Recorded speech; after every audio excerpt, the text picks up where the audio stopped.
ते या राज्याचे मुख्यमंत्री, लाडक्या बहिणींचा लाडका भाऊ, आपल्या सर्वांचा पाठीराखा आदरणीय मुख्यमंत्री देवेंद्र फडणवीस साहेब बोलतायत. दोन्ही हात वरती, जोरदार टाळी आदरणीय मुख्यमंत्री साहेबांसाठी. हिंदवी स्वराज्याचे सरसंस्थापक छत्रपती शिवरायांना मानाचा मुजरा करतो. भारतीय राज्यघटनेचे शिल्पकार भारतरत्न डॉक्टर बाबासाहेब आंबेडकर यांना मानवंदना अर्पित करतो. खऱ्या अर्थानं या ठिकाणी ज्यांनी आपल्या संस्कृतीचं पुनरुज्जीवन केलं त्या पुण्यश्लोक अहिल्यादेवी होळकर यांच्या चरणी नतमस्तक होतो. आणि आज सांगोल्यामध्ये या प्रचार सभेच्या निमित्ताने मंचावर उपस्थित असलेले आपले अत्यंत कार्यक्षम आणि धडाडीचे पालकमंत्री जयकुमार गोरेजी, आदरणीय आबासाहेबांचा वारसा अतिशय सक्षमपणे चालवणारे आपले लोकप्रिय आमदार बाबासाहेब देशमुख, आपले पाण्याकरता झुंज देऊन पाणी आणणारे असे माजी खासदार रणजितसिंह नाईक निंबाळकर, आपल्या तालुक्यातले अत्यंत प्रभावी नेते असे दीपक आबा साळुंखे पाटील आणि जतचा ढाण्या वाघ गोपीचंद पडळकरजी, आमदार समाधान दादा अवताडे, आमदार सचिन दादा पाटील, आमदार नारायण आबा पाटील, आपले पंढरपूरचे नेते माजी आमदार प्रशांत परिचारकजी, चेतनसिंह केदार सावंत, बाळासाहेब एरंडे, दुर्योधनजी इपरकर, सचिनजी देशमुख, बाळासाहेब काटकर, अजितजी जगताप आणि या ठिकाणी नगराध्यक्ष पदाकरता आपले उमेदवार मारुती आबा मनकर आणि या साईडला तुम्ही दिसाल.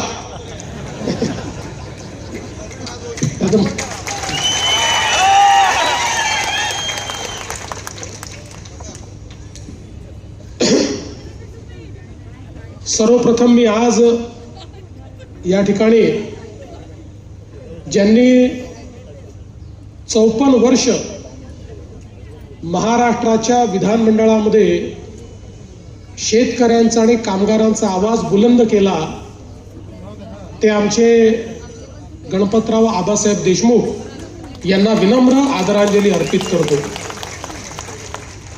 आजचा दिवस हा माझ्याकरता याकरता अतिशय आनंदाचा आहे की 20-22 वर्ष 25 वर्ष जवळपास आबासाहेबांशी माझा अतिशय जवळचा संबंध राहिला. ज्याला आपण अतिशय मनाचा संबंध म्हणतो अशा प्रकारचा त्यांचा माझा संबंध होता. पण एक गोष्टीची खंत मला नेहमी असायची की मी जेव्हा जेव्हा सांगोल्यात यायचो आबासाहेबांच्या विरोधात मत मागायला यावं लागायचं, कारण त्यांचा पक्ष वेगळा आमचा पक्ष वेगळा. त्यामुळे एक खंत मनात असायची की एवढा चांगला व्यक्ती की ज्यांच्याकडनं या महाराष्ट्रातले अनेक प्रश्न आम्ही शिकलो, ज्यांच्याकडनं या महाराष्ट्राच्या राजकारणामध्ये कशा पद्धतीनं सामान्य माणसाला आपण न्याय देऊ शकतो, त्याची भूमिका कशी प्रभावीपणे मांडू शकतो आणि सोबत केवळ 2 आमदार कधी 3 आमदार असतानाही अतिशय धडाडीने सामान्य माणसाचे प्रश्न कसे सोडवू शकतो हे आम्ही आबासाहेबांकडनं शिकलो. आणि म्हणून मला हे नेहमी खंत असायची की अशा व्यक्तीच्या विरोधात आपल्याला मतं मागायला यावं लागतं. पण आज मला अतिशय आनंद आहे की बाबासाहेब सोबत आहेत आणि आता आम्ही एकमेकाकरता या ठिकाणी मतं मागण्याकरता आलेलो आहोत. खरं तर मगाशी जयकुमार भाऊंनी सांगितलंय खरं आहे, ज्यावेळी या युतीच्या संदर्भातली चर्चा झाली आणि माझं आणि बाबासाहेबांचं फोनवर बोलणं झालं त्यावेळी आम्ही या ठिकाणी आबांच्या बद्दलही बोललो आणि सगळ्या गोष्टींची चर्चा केली. आणि मग मी त्यांना विचारलं की माजी आमदारांचं काय. ते म्हणाले त्यांच्याशी चर्चा चालली आहे. मी म्हटलं करा, सगळेच एकत्रित येऊ, कोणी बाहेर नको. शहर विकासाचा विषय आहे. जर एखाद्या शहरामध्ये तुम्ही आम्ही इतके वर्ष एकमेकाच्या विरोधात लढलेले जर एकत्र येऊ शकतो, तर शहर विकासाकरता कोणाला बाजूला कशाला ठेवायचं? सगळ्यांना आपण सोबत घेऊया. पण मला असं वाटतं की बापूंनी त्या ठिकाणी आधीच भूमिका ठरवून टाकली आणि त्यामुळे ते बाहेर राहिले, काही हरकत नाही. पण मला आनंद आहे की आज या ठिकाणी इतके सगळे दिग्गज लोक एकत्रित आलेले आहेत. दीपक आबा सोबत आहेत, बाबासाहेब सोबत आहेत, जयकुमारजी सगळे आमच्या सोबत आहेत. त्यामुळे मला विश्वास आहे की आता सांगोला शहराचा विकास हा कोणीही थांबवू शकणार नाही. आणि सगळ्यात महत्वाचं सांगतो, तुम्ही नगरपालिका निवडून आणा, हा देवाभाऊ तुमच्या पाठीशी आहे. महाराष्ट्राचं अख्खं सरकार सांगोल्याच्या पाठीशी उभं केल्याशिवाय राहणार नाही, हे सांगण्याकरता या ठिकाणी आलो. बंधू भगिनींनो, हा जो काही नगरपालिकेची निवडणूक आहे हा लोकशाहीचा उत्सव आहे. आपल्या देशामध्ये भारतरत्न डॉक्टर बाबासाहेब आंबेडकरांनी आपल्याला संविधान दिलं आणि या संविधानाने आपल्याला लोकशाही दिली. आणि या लोकशाहीमध्ये आपल्यापैकी प्रत्येकाला एका मताचा अधिकार दिला. किती सुंदर अशा प्रकारची लोकशाही आहे बघा. टाटा, बिर्ला, अडाणी, अंबानी यांनाही एक मत आणि तुम्हाला मलाही एकच मत, प्रत्येकाला एकाच मताचा अधिकार या लोकशाहीने दिला. आणि सोबत एक जबाबदारी पण आपल्यावर टाकली. आज आपल्या जीवनाचं, आपल्या भविष्याचं, भवितव्याचा निर्णय हा आपण करतो. लोकसभेमध्ये आपण प्रधानमंत्री कोण झालं पाहिजे म्हणून त्या ठिकाणी मतदान करतो. विधानसभेमध्ये आपल्या मतांच्या भरोशावर मुख्यमंत्री तयार होतो. आणि आपल्या शहरामध्ये आपण ज्याला निवडून देतो तो शहराचं राज्य चालवतो किंवा शहराचं प्रशासन चालवतो. आणि म्हणून या लोकशाहीने सगळ्यात मोठं परिवर्तन काही केलं तर अनेक शतकं आपल्या देशात राजेशाही होती. आणि राजेशाहीमध्ये राणीच्या पोटातून जो जन्म घ्यायचा तो राजा व्हायचा. पण आपल्या संविधानाने सांगितलं की या ठिकाणी राणीच्या पोटी जन्म घेणारा आता राजा होणार नाही, मताच्या पेटीतून जो जन्म घेईल तो या ठिकाणी राज्यकारभार चालवेल आणि तोच सेवक म्हणून काम करेल. आणि म्हणून ही जी निवडणूक आहे ही पुढचे 5 वर्ष आपलं भविष्य आणि भवितव्य कोणाच्या हाती द्यायचं त्याचा फैसला करण्याची निवडणूक आहे. आपण बघा, आपल्या देशामध्ये जवळपास स्वातंत्र्यानंतर 60-65 वर्ष राज्यकर्त्यांची एक मानसिकता होती आणि ती योग्य होती, ती काही चुकीची नव्हती, की भारत हा छोट्या छोट्या गावांमध्ये राहतो आणि म्हणून गावांचा विकास म्हणजे भारताचा विकास. आणि हे करत असताना आपल्या राज्यकर्त्यांना या गोष्टीचा विसरच पडला की शहरातही लोक राहतात. शहरांकरता 60-65 वर्ष कुठल्या योजना तयार झाल्या नाहीत. शहरीकरणाचं नियोजन करण्याचा आपण विचार केला नाही. एकीकडे त्या ठिकाणी अन्न, वस्त्र, निवारा, शिक्षण, आरोग्य, रोजगार या सगळ्या गोष्टी करता लोक हळूहळू गावाकडनं शहराकडे येत होते. पण शहरामध्ये नियोजनच नव्हतं. परिणाम काय झाला? शहरामध्ये नियोजन नसल्यामुळे लोकांना राहायची जागा नव्हती. मग ज्या ठिकाणी जागा मिळाली त्या ठिकाणी कोणी अतिक्रमण केलं, कोणी झोपडी बांधली, मिळेल तशा पद्धतीनं लोक राहायला लागले. मग त्या ठिकाणी पिण्याच्या पाण्याचा प्रश्न निर्माण झाला. नाल्या काढल्या, मग त्या नाल्यातनं मैला व्हायला लागला. त्यातनं घाण, दुर्गंधी, मच्छर, रोगराई अशा अनेक गोष्टी तयार झाल्या. मग ते सांडपाणी आपल्या विहिरींमध्ये जायला लागलं, नदी नाल्यांमध्ये जायला लागलं. आपले जलस्रोत प्रदूषित झाले, आपल्या जमिनी प्रदूषित झाल्या. लोकसंख्या वाढली, पण त्याचा नीट नियोजन न केल्यामुळे प्रत्येक शहरामध्ये कचऱ्याच्या थप्प्या, मोठ्या प्रमाणात कचऱ्याची केंद्र अशा प्रकारे तयार झाली की आपल्याला गल्लोगल्ली किंवा शहराच्या मध्यवर्ती ठिकाणी मोठ्या प्रमाणात कचरा दिसायला लागला आणि आपली शहरं ही बकाल व्हायला लागली.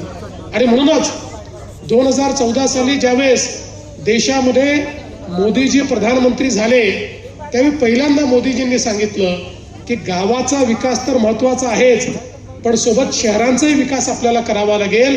कारण देशाच्या GDPचा 65% GDP हा शहरात तयार होतो.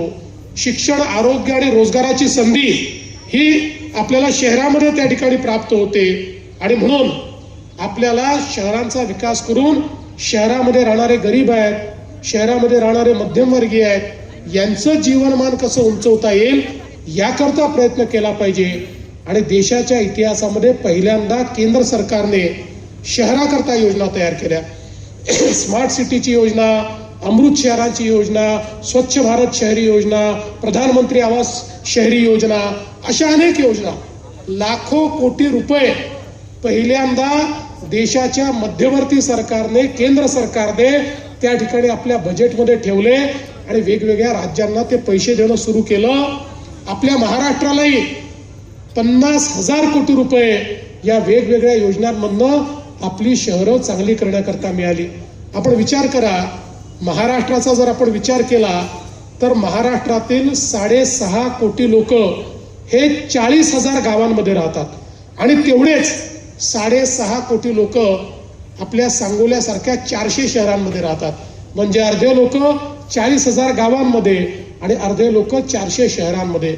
त्यामुळे या 400 शहरांमध्ये राहणाऱ्या लोकांचं जीवनमान जर आपण बदललं तर एकीकडे त्यांचं जीवनमान देखील चांगलं होईल आणि दुसरीकडे त्या ठिकाणी नवनवीन संधी तयार होतील. आणि म्हणूनच आज आपण ज्यावेळेस या ठिकाणी या निवडणुकांना समोर चाललो आहोत, मी गेले अनेक दिवस रोज 6 सभा करतो, सभांमध्ये भाषण करतो, पण कुठल्याही भाषणामध्ये कोणावर टीका करत नाही, कुठल्या पक्षाला उणं बोलत नाही, कुणा व्यक्तीवर बोलत नाही. याचं कारण एक सकारात्मक मत मागण्याकरता मी आलेलो आहे. मला या ठिकाणी शहराचा विकास करायचा आहे, शहराच्या विकासाचा एक आराखडा आपण तयार केलेला आहे, शहराच्या विकासाचा एक ब्ल्यूप्रिंट आपण मांडतो आणि त्याकरता आपल्याकडे नीती पण आहे, त्याकरता आपल्याकडे नियत पण आहे आणि त्याकरता मोदीजींनी दिलेला निधी पण आपल्याकडे आहे. त्यामुळे शहरं आपल्याला बदलता येऊ शकतात. आज आपल्याला प्रत्येक शहरामध्ये पिण्याच्या पाण्याची योजना करायची आहे. 30,000 कोटी रुपये जल जीवन मिशन आणि या अमृत शहराच्या माध्यमातून आपल्याला मोदीजींनी दिले आहे.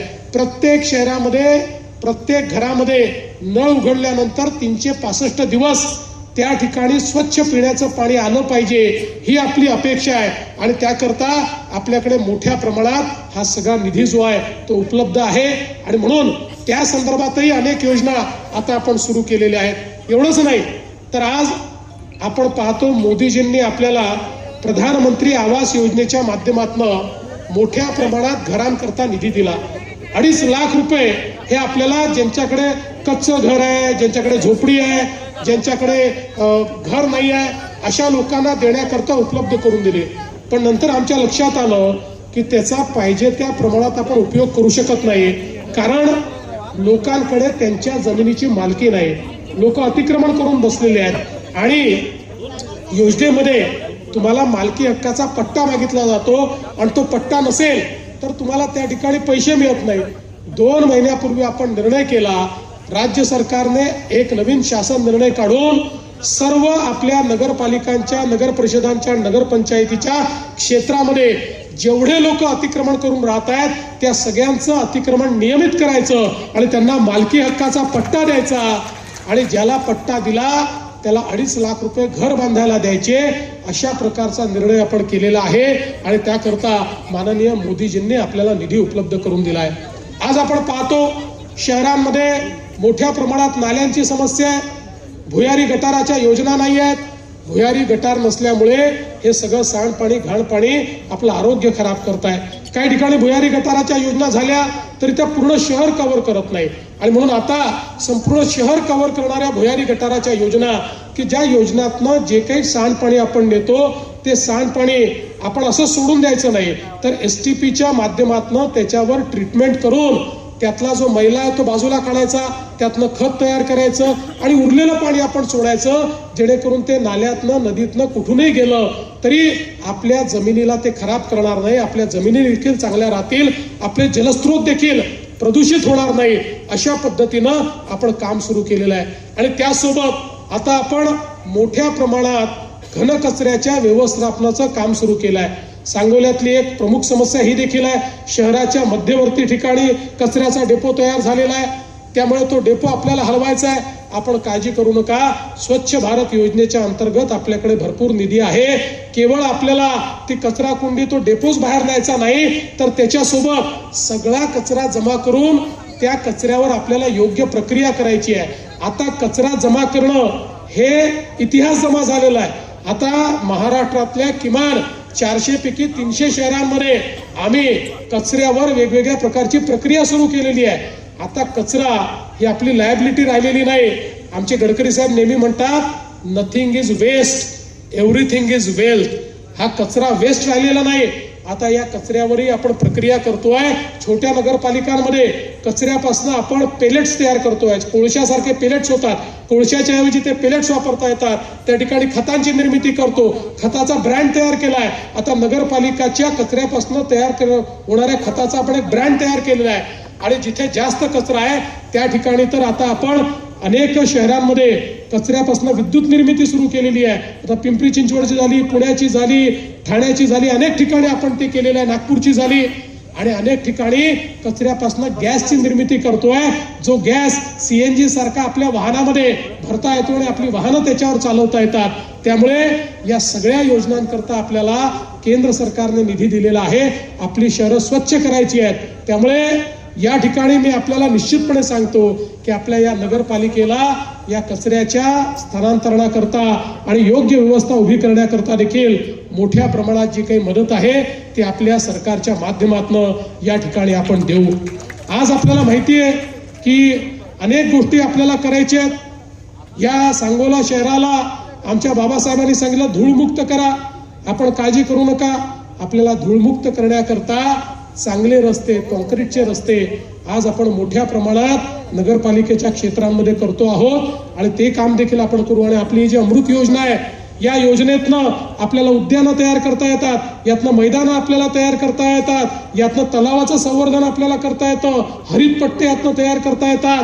त्यामुळे मला असं वाटतं की एक जे तुमच्या सगळ्यांच्या स्वप्नातलं सांगोला शहर आहे ते तयार करण्याकरता आराखडा तुम्ही तयार करा. त्याला मदत करण्याचं काम मात्र आम्ही करू. सरकार निश्चितपणे त्या ठिकाणी मदत करेल. आज खरं म्हणजे आपण बघितलं तर मोठ्या प्रमाणात आपले माजी सैनिक या सगळ्या भागामध्ये आहेत आणि माजी सैनिकांची मागणी असते की आमच्या माजी सैनिकांकरता एखादं भवन या ठिकाणी तयार झालं पाहिजे. ही अतिशय योग्य मागणी आहे. ज्या लोकांनी देशाकरता आपल्या जीवनातले अनेक वर्ष दिले आणि आता त्या ठिकाणी कारण सैनिक हा लवकर रिटायर होतो, त्याला अतिशय 17-18 वर्षी तो लागतो, 15-20 वर्ष तो काम करतो आणि तो रिटायर होतो. त्याच्यात उमेद असते, तो अनेक चांगल्या गोष्टी करू शकतो. माजी सैनिक यांच्यामध्ये शिस्त असते, ते अतिशय चांगल्या पद्धतीनं काम करतात. त्यामुळे त्यांचं एक योग्य संघटन झालं पाहिजे. या दृष्टीनं हे जे काही माजी सैनिक भवन आपल्याला उभारायचं आहे त्याला ही पूर्ण मदत ही राज्य सरकारच्या माध्यमातून आपल्याला उपलब्ध करून देऊ. आणि त्याचसोबत प्रत्येक शहराची एक ओळख असते आणि ती ओळख ही आपल्या जे काही आपले महापुरुष असतात त्या महापुरुषांच्या त्या ठिकाणी जे काही पुतळे असतात, त्यांची स्मारकं असतात, त्या माध्यमातून ती होत असते. आणि इथे तर सातत्याने आपली सगळ्यांची मागणी आहे. पुण्यश्लोक अहिल्यादेवी होळकर, सावित्रीबाई फुले, नरवी रुमाजी नाईक, बसवेश्वर महाराज, विष्णुपंत दादरे अशा सगळ्या वेगवेगळ्या पुरुषांची जे काही महापुरुष आहेत त्यांची स्मारकं झाली पाहिजे. खरं म्हणजे आपण ती जरूर करा, पण आपल्याला एक कॉन्सेप्टही सांगतो, तो जर आपल्याला सगळ्यांना आवडला तर तो करा. एखादं स्मारकांचं उद्यान करा आणि एकाच उद्यानामध्ये जर सगळी स्मारकं नेता आली तर त्या उद्यानामध्ये प्रत्येक आपले जे काही हे महापुरुष आहेत त्यांची जयंती आणि पुण्यतिथी सगळे समाज मिळून त्या ठिकाणी साजरी करतील आणि एक वेगळा अशा प्रकारचा एक सामाजिक भाव आपल्याला या निमित्ताने तयार करता येईल. पण या सगळ्या गोष्टींकरता आपल्याला जी काही या ठिकाणी अडचण आहे ती आपण दूर करू. खरं म्हणजे आपल्याला कल्पना आहे आमचे आबासाहेब वर्षानुवर्ष या ठिकाणी दुष्काळाकरता लढले, पाण्याकरता लढले आणि मला अतिशय आनंद आहे की आबासाहेबांचं स्वप्न पूर्ण करण्याकरता आम्हाला त्या ठिकाणी मुख्यमंत्री म्हणून जबाबदारी मिळाल्यानंतर अनेक आपण निर्णय घेतले आणि या ठिकाणी पाणी पोचवलं. आणि मला हे सांगताना आनंद वाटतो की आबासाहेबांनी अतिशय मोठ्या मनाने त्या ठिकाणी सांगितलं की देवेंद्र फडणवीसांच्या रूपानं आम्हाला एक भगीरथ मिळाला आणि आमच्याकडे पाणी पोचलं. आणि अजून खूप काम आपल्याला या ठिकाणी करायचं आहे. खरं म्हणजे शहराच्या विकासामध्ये आपण जर आपले विचार, आपले पक्ष आपले अभिनिवेश, ठीक आहे, निवडणुकीपुरतं या सगळ्या गोष्टी असतात, पण निवडणुकी झाल्यानंतर या सगळ्या गोष्टी जर बाजूला ठेवू शकलो तर जनसामान्यांच्या जीवनात एक मोठं परिवर्तन आपल्याला करता येतं. आणि म्हणून मी तर तुम्हाला हीच विनंती करण्याकरता या ठिकाणी आलो आहे की आता एवढी सगळी मंडळी एकत्रित आल्यानंतर आपल्या शहराचा विकास कोणी थांबवू शकत नाही. त्यामुळे कोणीही दुसरा विचार करण्याची आवश्यकता या ठिकाणी नाही आहे. आपले जे या ठिकाणी नगराध्यक्ष पदाचे उमेदवार आहेत मारुती आबा बनकर, एक अतिशय ज्येष्ठ अशा प्रकारचे ज्यांना अनुभव आहे, जनसामान्यांमध्ये राहतात, लोकांशी अतिशय चांगला त्यांचा कनेक्ट आहे, अशा प्रकारचे मारुती आबा हे आपले उमेदवार आहेत. त्यांचं चिन्ह कमळ आहे आणि त्यासोबत खाली आपले वेगवेगळे लोक वेगवेगळ्या चिन्हावर आहेत. खरं म्हणजे आपले मतदार एवढे हुशार आहेत की 25 चिन्ह असले तरी त्यांना नेमकं माहिती असतं की आपल्या आघाडीचा, आपल्या या युतीचा उमेदवार त्या ठिकाणी कोण आहे. आणि म्हणून निश्चितपणे या ठिकाणी आपण काम करू. मला माझ्या बोलण्यामध्ये 2 विषय सुटले. एक तर अण्णाभाऊ साठेंच्या स्मारकाचाही देखील आपल्याला या ठिकाणी निर्णय करायचा आहे आणि एक अजून मागणी आहे की मुस्लिम कब्रिस्तानाकरता जी काही जागा आहे ती ॲडिशनल जागा त्या ठिकाणी द्यायची. निश्चितपणे त्याही करता जागा आपण शोधून काढावी. ती जागाही देण्यामध्ये सरकार पुढाकार घेईल याबद्दल कुठलीही आपण मनामध्ये शंका बाळगू नका.